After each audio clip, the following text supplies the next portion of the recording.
Fabien Major est planificateur financier. Salut Fabien. Bonjour. Ouais, c'est pas une semaine extraordinaire en bourse, là. C'est rouge, rouge, rouge, rouge, rouge. Oui, en effet, ça a été fortement secoué. Hier, les marchés ont été plombés par les taux d'intérêt directeurs, surtout les obligations à 30 ans. Le taux a atteint 5,34 Et vendredi, je vais expliquer c'est quoi le phénomène des obligations et pourquoi c'est inquiétant. Et c'est ce qui a fait reculer en avril 2025 Donald Trump, la première de sa série de tacos. Lorsqu'il recule donc sur des échéances, les obligations, ça l'a secoué pas mal. Je vais expliquer pourquoi donc c'est inquiétant. Et donc, la bourse a reculé fortement pour ce qui est de Toronto, un recul quand même de 305 points. C'est la techno qui a écopé encore une fois. Des titres comme Nvidia qui a perdu 2,3 mais Micron, 7 de recul et SanDisk aux États-Unis, 9 de repli. Aïe, aïe, aïe, quand même. Ouais. Alors, face à tout ça, c'est un contexte quand même assez particulier, là, et pour le président et pour le Canada. On parle de taco, mais... c'est-tu réellement un vrai taco? Parce que, tu sais, il y a quand même, bon, semble-t-il, un progrès, là. Si on se fie au président américain, il y aurait même une entente là, qui serait sur le point d'être rédigée. Puis là, on est en train d'éplucher un petit peu là, les décrets à la Maison-Blanche. C'est vrai, c'est 3 jours finalement de sursis. On verra bien ce qui va en découdre, mais on se croise les doigts qu'il n'y aura rien qui finalement ne va pas le faire sortir de ses gonds parce que on le sait, il est assez susceptible et la moindre petite entorse des fois, des choses qui semblent banales peuvent lui faire dire que non, on tourne les talons et c'est terminé. Les tarifs s'appliquent. Ouais. Il y a des proverbes, hein, souvent qu'on utilise dans le monde de la finance, Fabien, mais parfois on les utilise à tort. Oui.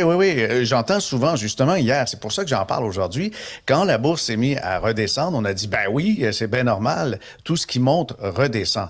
Ça s'applique à la physique, mais pour les marchés boursiers, je pense que si on regarde que depuis 1998, le SPTSX, la bourse de Toronto, a connu plus de 5 baisses de plus de 20 mais a quand même généré au final 871 de gains.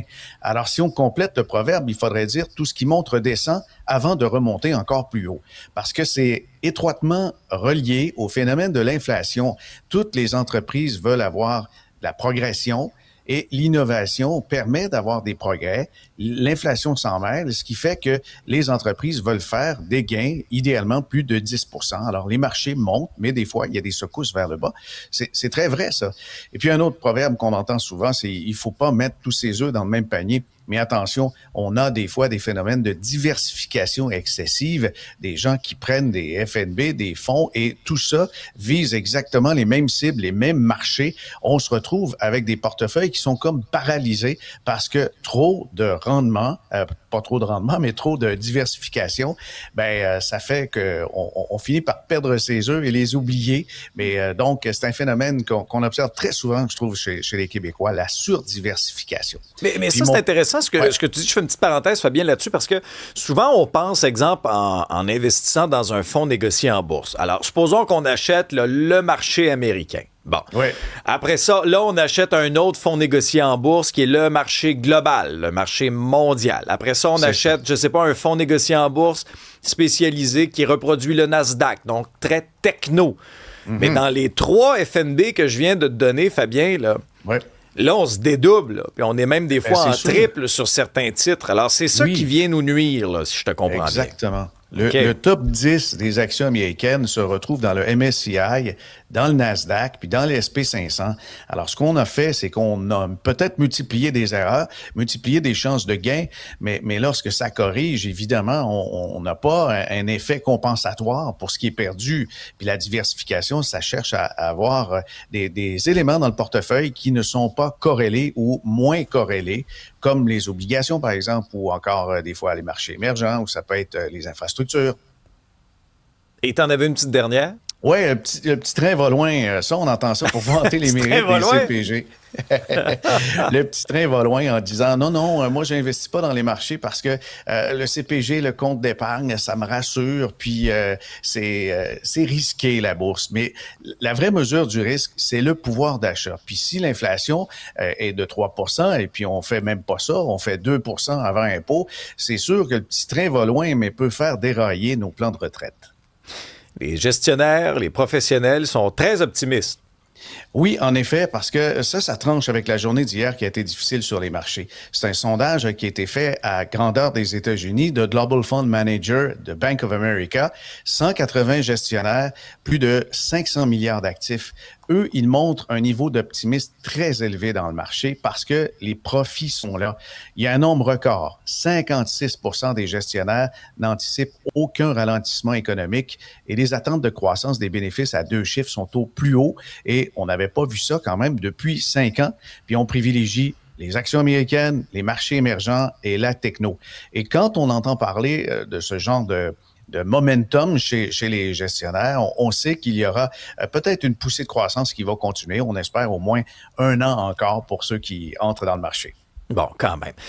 Dans ta pratique, dans ton quotidien, là, on parle beaucoup, par exemple, là, des hommes qui ont une emprise sur leur conjointe, puis que, tu sais, les finances, c'est leur affaire, puis ça se fait pas, tu sais, c'est pas en équipe, ou c'est très comme... c'est cloisonné, là. C'est pas du tout accessible. Est-ce que ça, malheureusement, encore en 2026, on le voit? Je veux dire, on n'est plus dans les années 1900, là. C'est vrai, mais quand on va, par exemple, soulever le mouvement masculinisme ou encore les machos qui semblent être de retour, surtout sur des réseaux sociaux, que ce soit TikTok ou autre, ben ça s'observe aussi en finance. Il y a une publication que les conseillers on consulte régulièrement, c'est Think Advisor. On rapporte qu'il y a de nombreuses femmes qui renoncent à consulter un professionnel parce que leur conjoint s'y oppose. Il dit non, c'est mes affaires et tu t'occupes pas de ton REER, c'est moi qui le gère. Et ça, c'est carrément, pour moi, un des symptômes de violence conjugale, parce que la violence économique, c'est un problème qui passe un peu inaperçu, mais sous-estimé. On dirait... La violence financière est sous-estimée. C'est sous-estimé. Et puis, avec SOS Violence Conjugale, on identifie 6 formes de violence économique. Puis, ça va commencer par le contrôle du compte de banque conjoint, là. On a l'homme qui prend donc le contrôle quotidien. Après, c'est les cartes de crédit. Après, les REER, les CELI. Et ce phénomène semble s'accentuer chez les femmes qui ont un revenu un peu supérieur à celui de l'homme, qui, lui, se sent atteint dans sa masculinité, là.